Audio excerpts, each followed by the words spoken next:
Bismillah ar-Rahman ar-Rahim. Alhamdulillah Rabbil Alameen. Allahumma salli ala Muhammad wa ahli bayti tayyibin tahirin. Assalamu alaikum wa rahmatullah.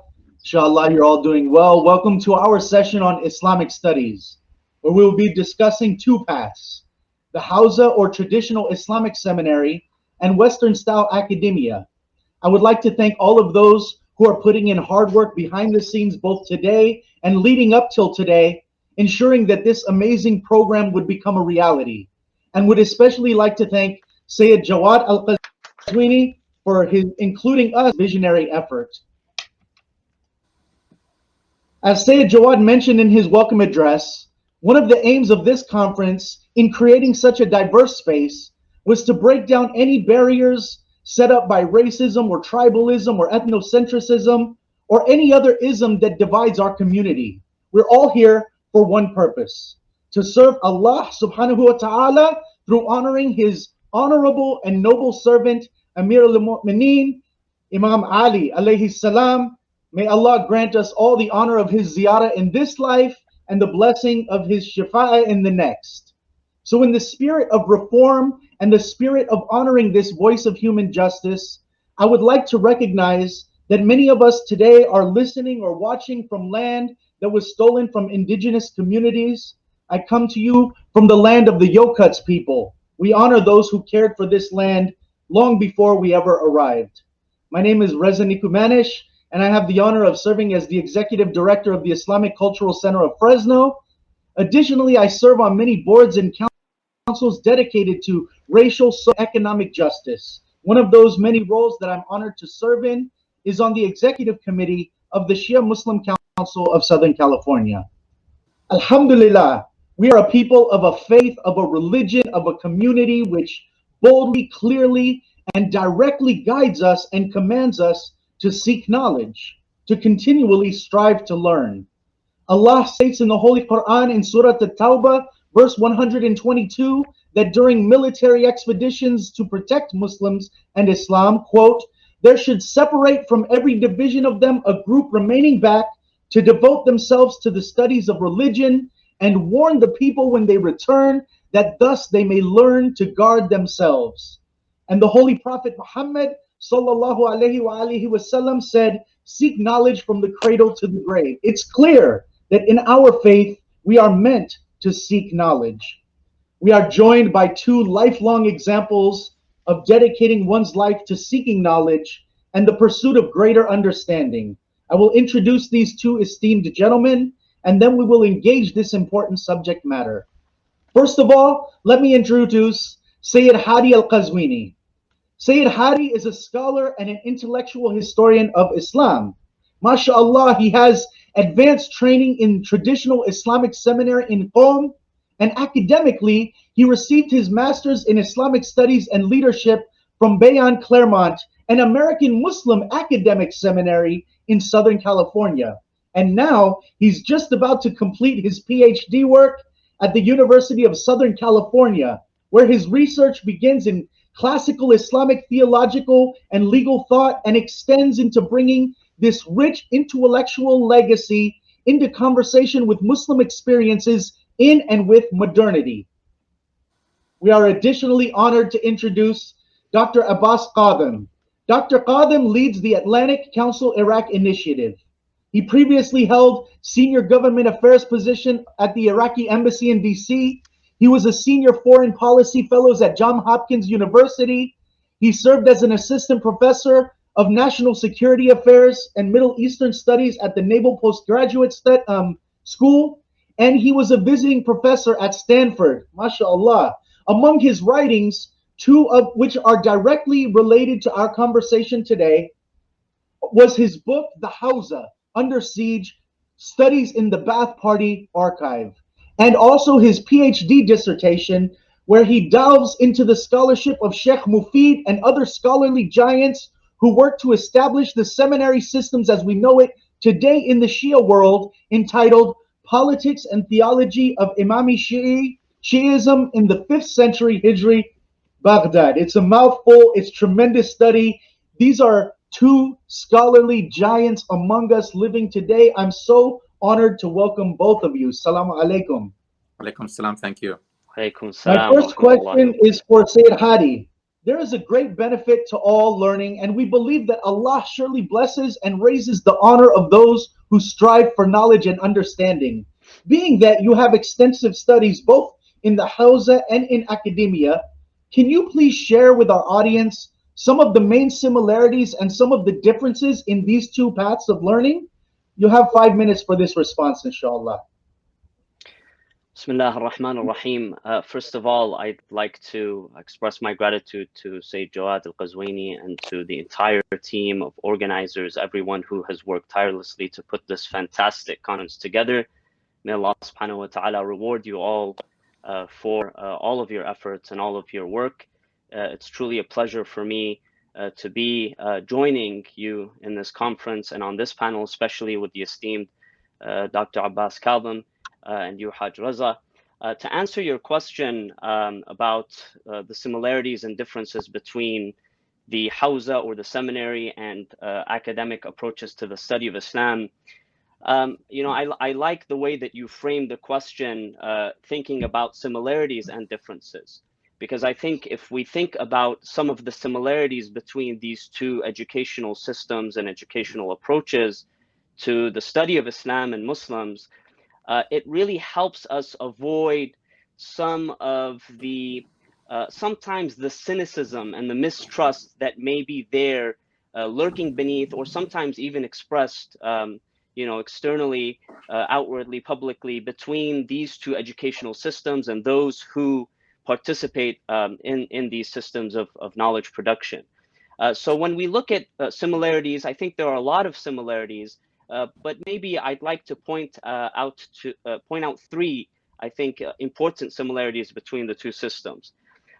One, I would say, is that both the seminary, the Hawza, and academia, both are committed to an appreciation of sort of and a real commitment to knowledge production.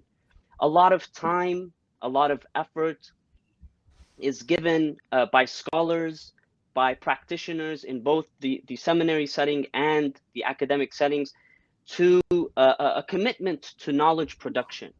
Knowledge is taken seriously in both the seminary and in academia. So this is one similarity, an important similarity. The second, which is related, is that both systems can be very rigorous and very challenging, and also very intellectually stimulating and rewarding. When I think about my own experiences in both the seminary in Qom and here, in academia, graduate studies, I look at my own examples and I think of how rigorous and challenging both educational systems were for me, and at the same time, how rewarding both were. So this is really an important similarity that we have to keep in mind as well, that both are, rigorous, they're challenging, and they are rewarding and stimulating intellectually. And third, the third similarity is that both engage in a type of peer review process. That is, the degrees that are granted, in universities and colleges and other educational institutes, academic educational institutions, the ijazas or the licenses that are given in the seminary to produce and to continue to produce and transmit knowledge, publications, debates. These are all formed, they are important aspects of each of these educational systems. It's not just scholars independently working to produce knowledge and to translate and transmit knowledge, but it's really a peer review process in both of those. So those are sort of the main similarities, I would say. As far as differences, and I'll try to be concise, inshallah, so I can stick to the time that I've been allotted. The differences really are in the method and the approaches and the types of questions that are asked in each setting. So I'll give you a quick example.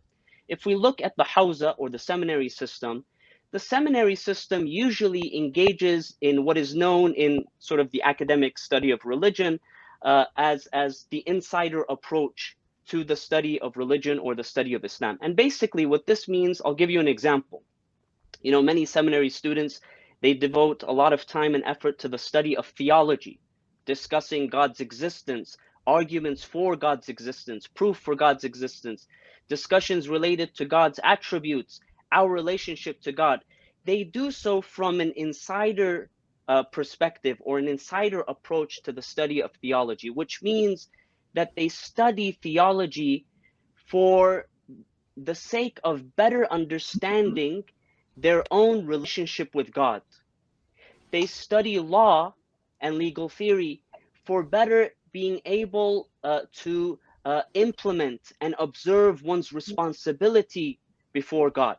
So this is sort of the insider approach, how scholars and students in the seminary approach the study of theology, the study of law, the study of Quran, the study of hadith, all of these things.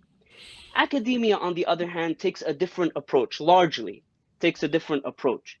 Of course, Islam can be studied from various angles and in various disciplines. So it can be studied from the humanities perspective or a social science perspective. It can be studied within those disciplines, you know, from a sociological or anthropological or political theory perspective. It can be studied from the perspective of history or religious studies. So there are many angles, many disciplines that religion and Islam in particular can be studied from an academic point of view. But altogether, the approach that is taken is the outsider approach, what is known as the outsider approach. So one may examine certain theological or legal discourses, but does so in their historical context to understand their development in their historical or their socio-political context. So, for example, an example of this approach would be to look at the titles of the works that were produced by Imami Shi'i theologians and jurists in 5th century Baghdad, you know, something that Dr. Abbas Kadim is an expert in. It's also an area that I work in my academic study of Imami Shi'ism. So one looks at the titles of works that were produced by, for example, Al-Shaykh al-Mufid, Al-Sharif al-Murtada, Al-Shaykh al-Tusi, other major scholars in a particular time and a particular space, to try to figure out what was going on. What were the important topics of conversation and debate during that time and in that place? And that kind of gives us an idea of what was happening on the social or political or economic spheres. And so the approaches and the questions that are asked form the major difference between the Hawza approach to studying Islam and the academic approach to studying Islam. Thank you, Sayyid Hadi. I appreciate so much of what you shared. I think a takeaway was that whether you're taking an insider approach to studying theology or you're looking at it from a historical or geopolitical approach to understanding how faiths developed, either way, they're both taken very seriously in both sectors, and I appreciate that. My next question is for Dr. Qadim. Though you formally haven't partaken in study in the Hawza, you spent 25 years of your life in the proximity, basically a stone's throw away from the seminary in Najaf. That undoubtedly had to have drawn you into conversations with and made your life one surrounded by seminarians, which clearly had to leave a mark on your approach to education and your understanding. Additionally, you've spent your life in academia.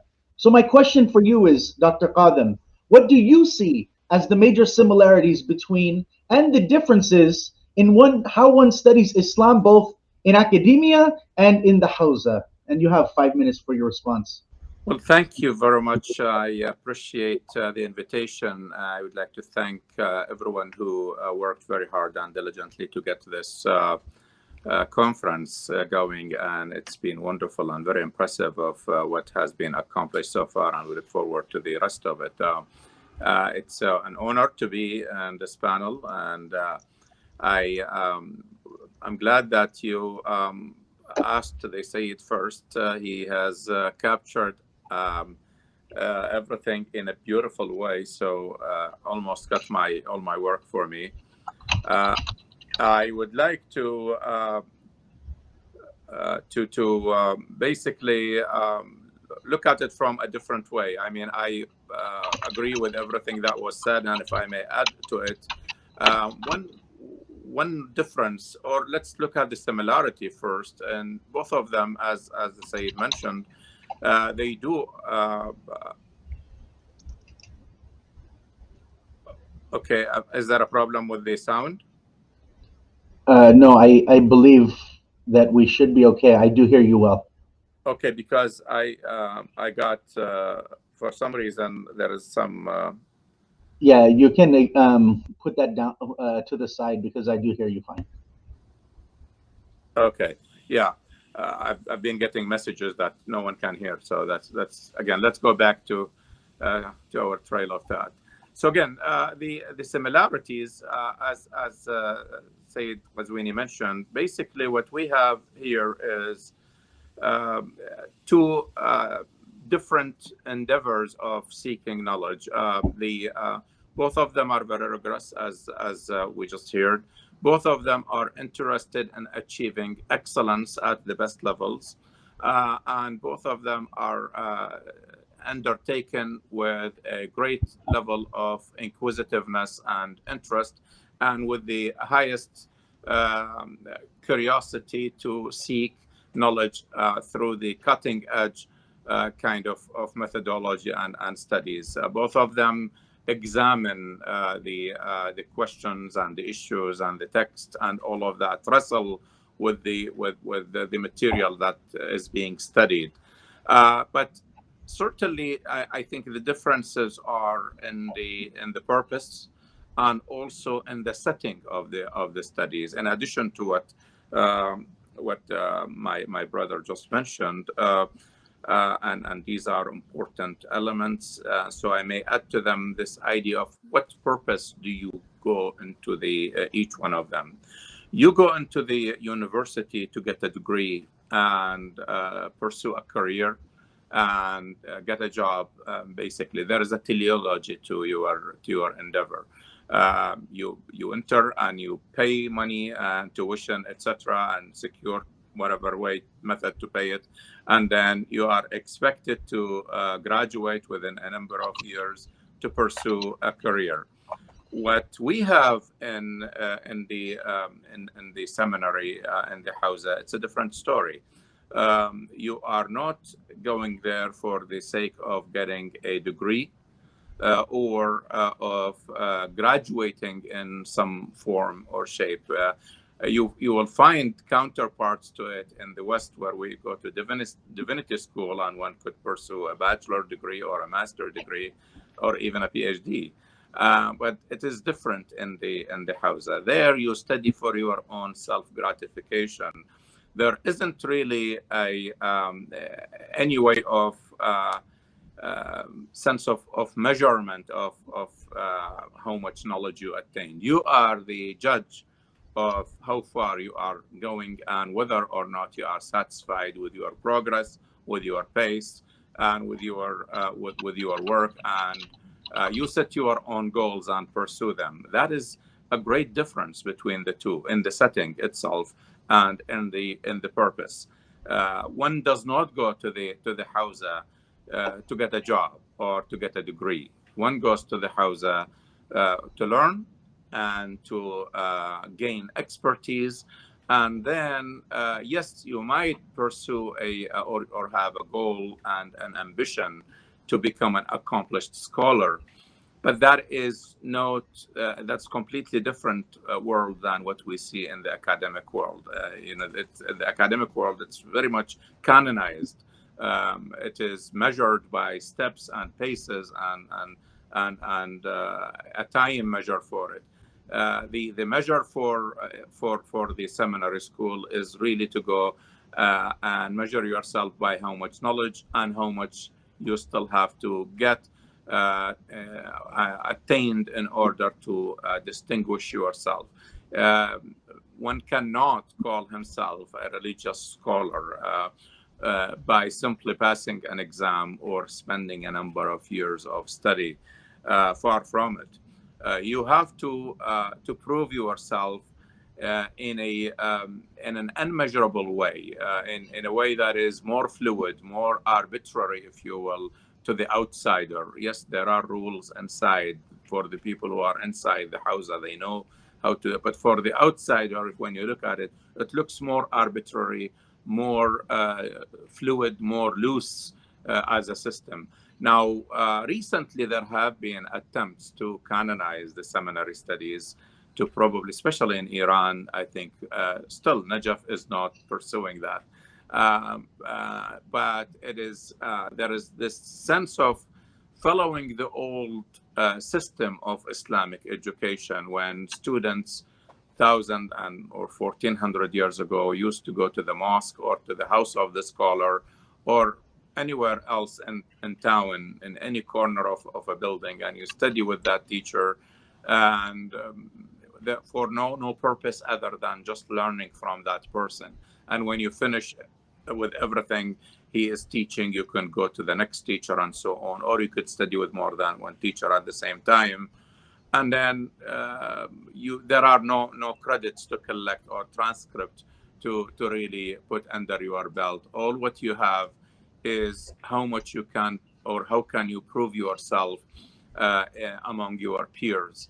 That is the purpose and the setting. I think with the university, because again, it is for the purpose of getting knowledge is not the end, but it is a means to an end, to get a job, to build a career, to distinguish yourself, whatever you want.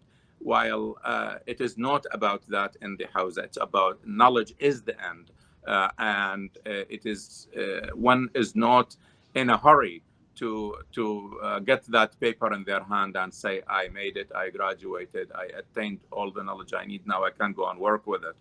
And that is, again, it's different philosophy for each one of them. And that difference of philosophy is stemming from the purpose of why one goes into either way of education. And also that philosophy dictates what kind of a setting you have. I don't know if I finished my time, but yeah. If Thank I you, may Dr. have, Kadim. yeah, So, if yeah, I have, you take the time. yes, if I can just give an example, take a look at someone like a Grand Ayatollah Sistani. Okay, now he went to Iraq in the at an early age, and he spent the time needed, and in about beginning of the 1960s, he attained the level of a mujtahid. And from the 1960s all the way until 1992, he did nothing more than just sitting and serving as a student with his mentor, Grand Ayatollah Khouei, patiently teaching maybe a class when Sayyid Khouei is not there, or leading the prayer, but mainly taking more classes from his mentor in fiqh and in usul.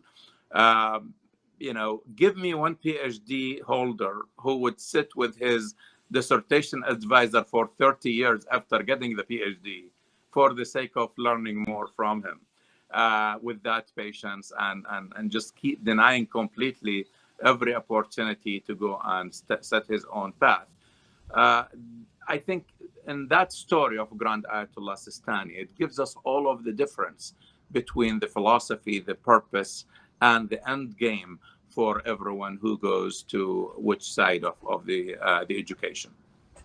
Thank you, Dr. Kadim. This was an amazing way to transition into our next set of questions. You talked a lot about approaches and outcomes. So we understand that the Hausa studies and academic studies, though one might want something very similar as an outcome, they have two different trajectories or paths, and therefore they have inherently different approaches, which guides us to our next question. The theme of this conference is reform. Imam Ali and reform. How can we move forward? How can we progress as a community?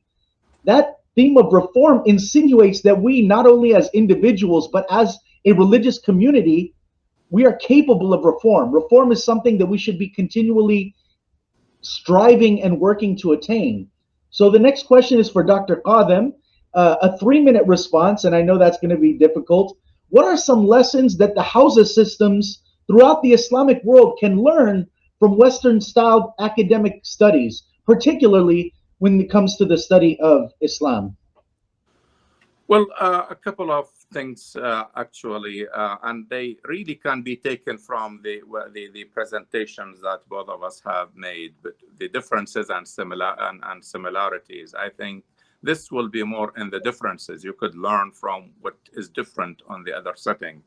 I think the Hausa, with the passage of time, I mean, when both of us have studied the history of Shiism from the classical age until now, and probably Sayyid Qazwini would agree with me when I say that the Hausa studies and the seminaries have narrowed their focus with the passage of time.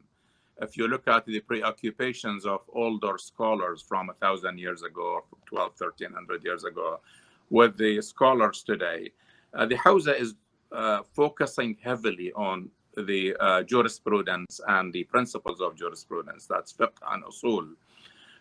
There are other issues studied in it. Maybe you could find, depends on who allows you to study philosophy, maybe others, but everything else in addition to the fiqh and usul will be studied under the tools the scholar would like to learn or would have to learn.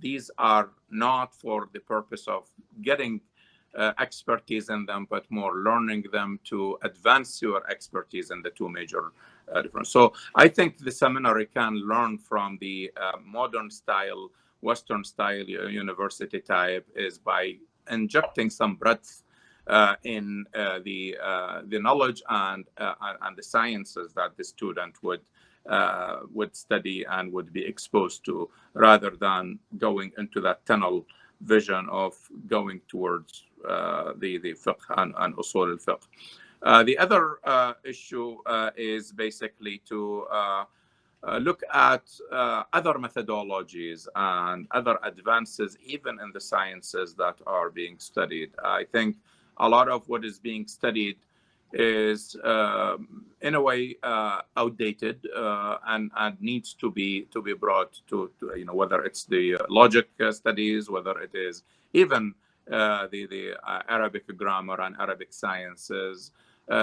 They need to look at different measures. There have been cases where some people in the Hausa tried to, and to a certain sense, sometimes they succeeded very well in developing the scholastic work and the pedagogical work.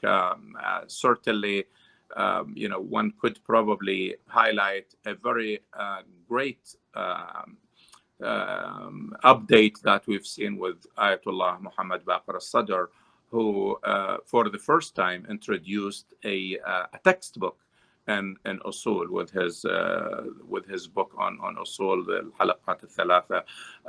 Before that, he says it right there in the introduction that all of our textbooks before are books written by scholars for scholars, and the student is lost when he studies Kifayat al-Usul or other great books from great scholars, because then you will need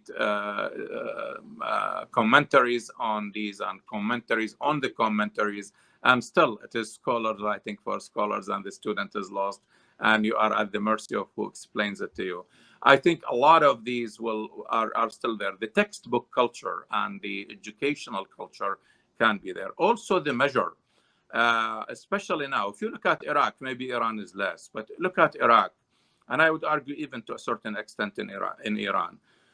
Who is to tell this is a faqih, or this is an ayatollah, or this is an accomplished scholar? It is really completely arbitrary, and that confuses the people who are relying on these kinds of measures. It's easy for me now to hire somebody who is a graduate of any discipline from a university. I know where he studied, what kind of grades he got, and or she, and then we can measure the attainment of knowledge in that person based on which university, what they studied, and what kind of grades they got, and how what setting they did. In the house, it's very hard. There isn't really that kind of tracking of what. So it really boils down to what other people say about this person.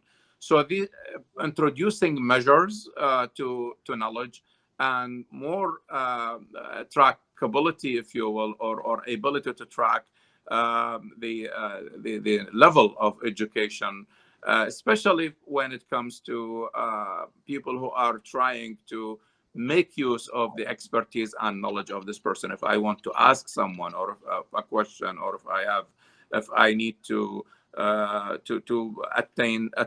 attend a speech or something like that, I need to know what the level of education this person has. There is a lot of complaints, especially outside the house, that this is not really measurable. So these two things, and I'm sure that there are others that I will leave for Sayyid Qazwini to highlight. Thank you, Dr. Qadim. I appreciate that you talked about a breadth of information, a breadth of knowledge. You know, hopefully making our seminarians more well-rounded is an amazing thing that we can move towards. Our time is running short. We have another question, and then we're going to wrap it up.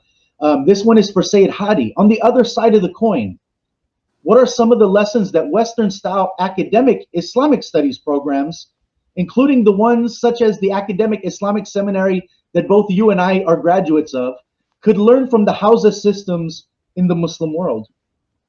You have 3 minutes, inshallah. Sure. Thank you for that question.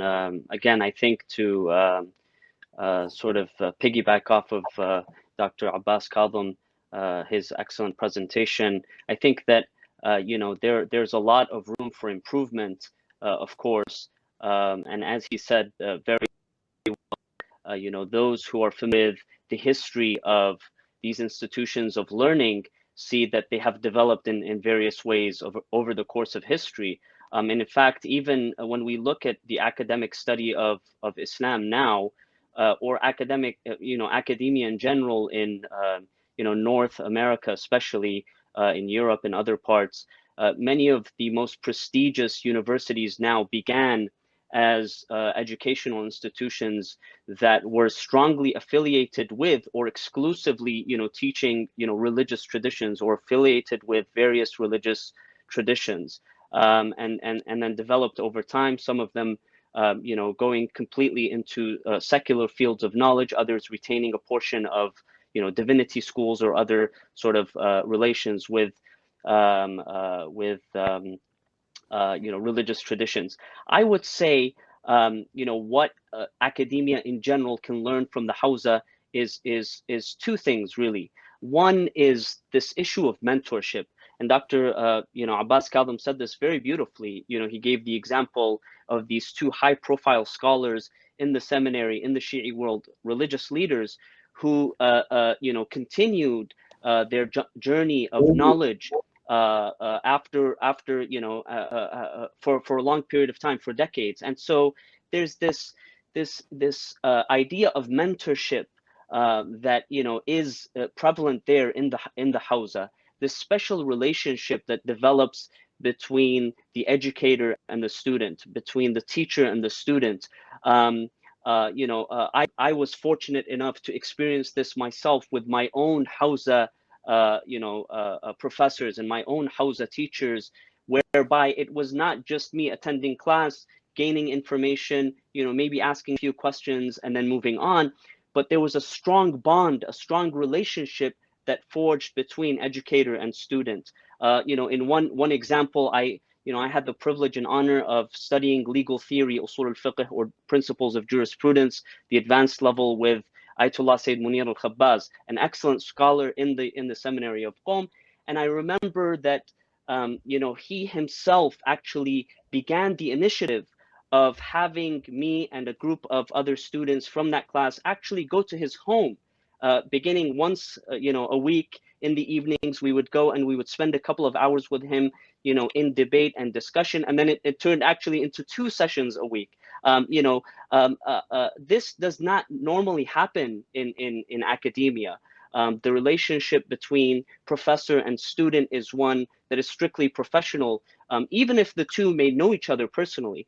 Of course, this is not always the case. Again, going back to my own experiences, I've been privileged and blessed to have educators in, you know, in my academic studies who have also been mentors to me. But I think that in general, you know, this is something that academia can learn from the Hausa. And second, very quickly, is I think academia can really learn by appreciating the lifelong commitments of Hausa scholars and the holistic approach that Hausa scholars and students have to Islamic knowledge. Many spend decades, sometimes their entire lives, pursuing Islamic knowledge and doing so with absolute dedication and sincerity. And I think that that's something that academia can learn from, in appreciating those lifelong commitments and sort of the holistic, what we would call in academia, the interdisciplinary. It's true that many students focus on jurisprudence or legal theory, usul al-fiqh and fiqh now,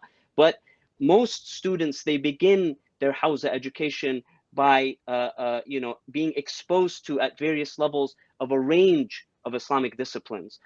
Whereas in academia, in most cases, most who study Islam and Muslims don't necessarily do so from an interdisciplinary perspective, but really focusing on one discipline. So those are, I think, two areas that academia can definitely learn from the seminary system, from the Hausa. Thank you, Sayyid. We learn so much about both systems of understanding and education, academia and Hausa, both which bring so much blessing and wealth of knowledge to our community. I want to again thank both of our esteemed panelists, Dr. Abbas Kadim and Sayyid Hadi Qazwini. I want to thank everybody involved in every aspect of this amazing program. I don't know everybody involved, but I know two unsung heroes. Number one, Sayyid Mahdi Diaddin, who's been very involved in making sure that this all moves smoothly, and also Sayyid Muhammad Reza, who was an amazing MC for all of our panels throughout the day. Please, we understood and we spoke a lot about methods of study, paths of study. I think it's, in my humble opinion, from listening to both Sayyid Hadi and Dr. Kadim, that probably the best, if one has the ability to do so, is to do both of them, to spend some time in academia and some time in the Hausa for the betterment of the entire community. And whatever path one takes, I think we can all agree that striving, struggling, sacrificing, seeking knowledge, searching for truth, delving into the wisdom of those who laid out their lives to expose truths, to highlight understanding.